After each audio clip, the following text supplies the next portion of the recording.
Kia ora koutou. I am thrilled and honoured to be here. This festival is awesome. I love Wellington. This whole country is gorgeous. Thank you very much for having me. So I work at ACMI, which is the Australian Centre for the Moving Image. It's in the bustling heart of the city currently known as Melbourne. We are the National Museum for Film, Television, Video Games, Digital Culture and Art. We have cinemas, we have event spaces, workshop spaces, we have education programs, and we have galleries in which we put long-term and temporary exhibitions. My job there is that I'm an assistant curator. The lofty version of that is that I remix existing art to create experiential narratives or something. The less lofty version is the government pays me to share content. Technically, I'm a generalist. I do need to work across all of these because ACMI is interested in how these different disciplines can speak to each other, although I tend to work at the video gamey, digital culture-y end of what we do. So the bulk of this talk will be an overview of some of the things that we think about at ACMI when we're putting together an exhibition that has video games in it. The second part will look at some of the things for game makers that, in my opinion, make your work better in an exhibition environment. A quick note is that a lot of the examples I draw on, I realized last night, are from major institutions. And in selecting those, I don't mean to imply that those are the only places where work of value is being created, or to dissuade anyone from putting on their own exhibitions if you don't work in one of those spaces. For context, ACMI is maybe the equivalent to a AA studio. We're not the smallest, but we don't have sort of oodles of resources to splash around either. All right, let's get started. Yeah! First question, who's your target audience? So it's important to consider who your exhibition is going to be for because it impacts a lot of other decisions further down the line. And sort of everyone or whoever's interested. That's not really useful because not everyone is going to come. Some of the people who are interested might not find out about it. You might get people coming in who have no idea what they've come to. So think about who do you want to come. At ACMI, we talk about visitors in terms of their motivation. Why do they want to come to this exhibition? Some people might be there just to have a nice time with their friends. Some people might be sort of subject matter experts. This is one way of slicing it, a series of motivations developed by a guy called John Falk, handily illustrated by B. Erin Cole, for which I thank her. Dividing by motivation also sort of cuts across demographics and reduces assumptions women aged 35 to 45 are interested in X, whereas men aged 18 to 25, blah, blah, blah, blah. Specifically relating to video games, this is some thinking that we did, which divides visitors' relationship and familiarity with games on two axes. One is a sort of enthusiasm and keenness, and the other one is familiarity or existing literacy with the medium. I just said the word medium. I feel like that got very dry. I'm sorry. So at the top left, you have enthusiasts, people who are yeah, those are already fans. Bottom right, you have skeptics. These are the people who don't think games are for them. We worked out in developing one exhibition that it was the sort of curious novices who were the best people for us to capitalize on, and so we targeted the exhibition that we made towards that group of people. What's the story?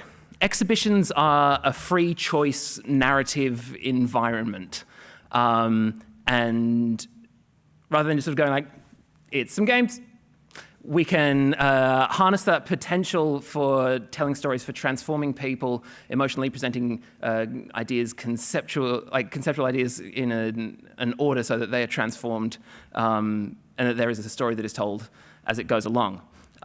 This lends itself to a couple of main approaches to creating exhibitions with games in them.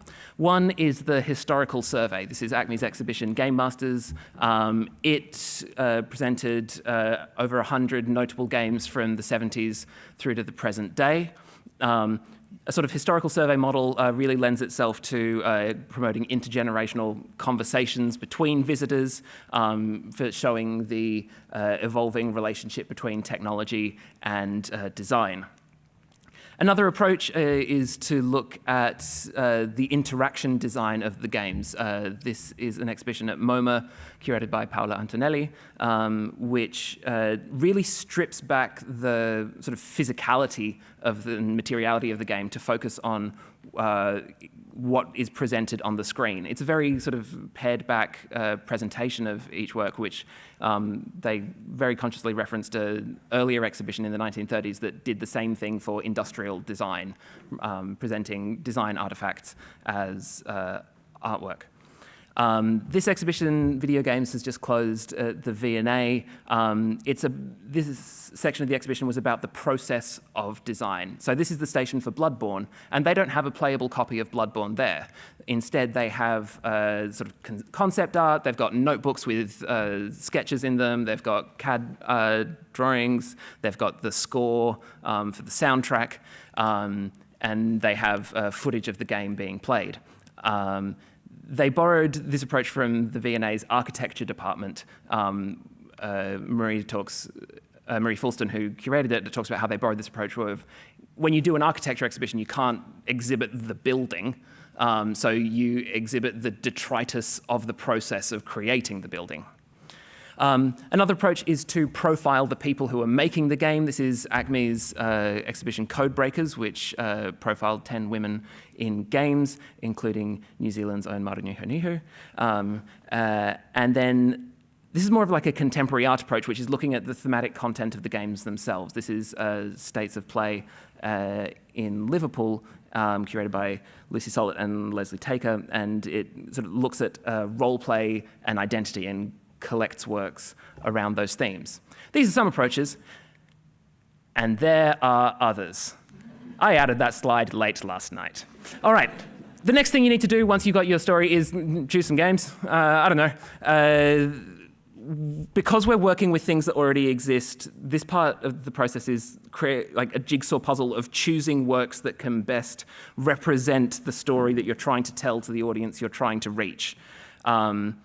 These won't necessarily be just the best games that there are, although often it helps if they are. You're picking different ideas or moments or things that you're wanting to say. You filter the games that you would like to show through the hardware you have available, which works you're able to license, which makers you have access to, and so all kind of shuffles at once. The story will change based on the games that you choose, and the games that you choose will change based on the audience that you're talking to, and you can refine each of them as they go. It's a lot of fun.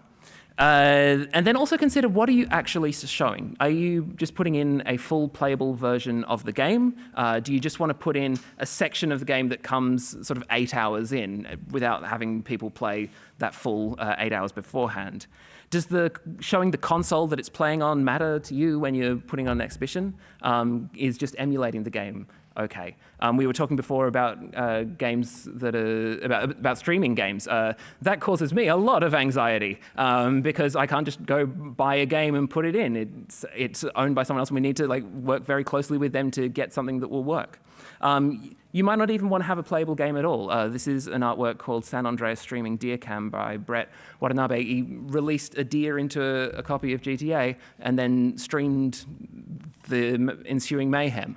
And I've seen places that exhibit this as a projection artwork. There's also a social memory angle to what you can do in presenting sort of a history of games, rather than how the games were designed, how people received them, what their reception was, and what games can say about us rather than what we have to say about games. This is from the Now Play This festival the other weekend. and these are getting people to write down house rules that they played with for different games that they played at home as a way of collecting how people have worked with games. I will share a closer up version of that because you're all quite far away. All right, the next thing to think about is interpretation, which is a fancy museum word for anything that a museum does in the presentation of a work to help inform, to provide context for the visitor to better tell the story you're trying to tell. Most commonly, this is like a little white label that goes next to the thing, but it can be where a work is presented in the exhibition, what other works it's near, what artifacts are shown around it. One of the world experts in interpretation is Frith Williams, who works here at Te Papa. So it feels weird to be coming into her house and talking about this, but it's a Saturday and I don't think she's here, so no one tell her. This is a model of sort of interpretation that we thought about, that we developed at ACMI for very specifically the kind of things that we need to do. Across the top is the game in its process of production, from being made and how it's received by players, and then this isn't necessarily linear. The two of them bounce back off each other all the time. Then we also think about the game within the context of the technology it's presented on, within the context of all games, and with all media that exists. I'd like to thank Dan for showing me how to use the laser on this pointer. I'm getting a lot of value out of it. You might also want to tell people how to play the game itself, like controller maps, sort of how to reset the game, what the objective is, because there are people who are coming in who might not have that literacy of left stick is forward, X is interact.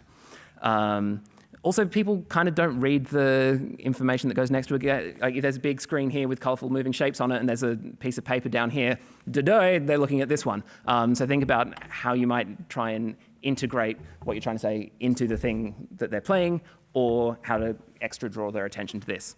And also consider what you're going to say to the person who isn't playing the game, the person who's standing behind the person at the display, either because they're waiting for their turn or because they don't feel like they want to play a game right now. How can you still convey the story that you're trying to tell to them? Part the second. These are some design factors. I don't make games. As Amy said yesterday, I'm not an expert. This is just how I see it based on my experience. A short loopable structure. A lot of people, when they are in an exhibition environment, they will play for 5 or 10 minutes, put the thing down, walk away, which means that the next person is picking up something that is 5 or 10 minutes underway and they don't know what they're doing with it. So something that's short, like a short experience or an infinite loopable experience. Games like Stanley Parable, Queers in Love at the End of the World, Minute, anything that's sort of a short experience that's repeated over again. Clear objectives. If there's some way of including in the game what you're supposed to be doing so that people aren't checking this thing and feeling like they're in the wrong for not getting it, is really good. Short intro sequences. If you go from the menu to a 4-minute cutscene explaining the backstory, who this character is, people feel like, oh, it's not actually a game. I don't know. I expressed that point very clearly. Simple controls. People only have time to pick up 1 or 2 mechanics and inputs before a 5-minute sort of thing is up. Something to consider. Please put these in anyway, but especially in a noisy exhibition environment where there might be a lot of people running around and talking. And if someone leaves the game alone for 5 minutes, idle animations aren't particularly enticing. So letting a game default to a screensaver or an attract mode that shows them what the thing is that they're going to be playing if they sit down and work with it. I'll share the slides as well at the end. Other things that aren't design factors, please, if you do sketches, if you have a demo level from 5 years before the game's actually released, please keep all this stuff. It gives me so much more to work with, that we can have lots of options of what we can show. Like Nick was saying yesterday, tell me on your website what your game is about.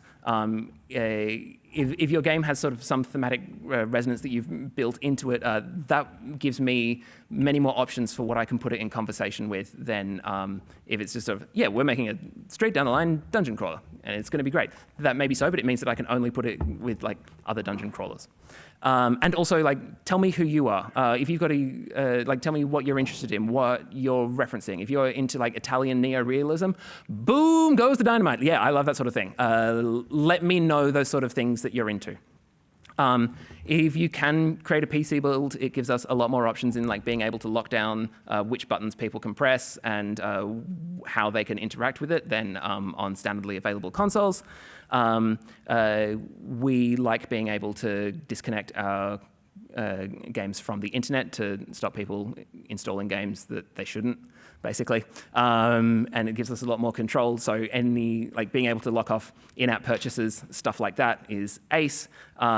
And have lots of settings so that we can customize it for the exhibition that we're trying to tell, but also let us hide it so that people can't get it stuck on Korean and it's in black and white and upside down.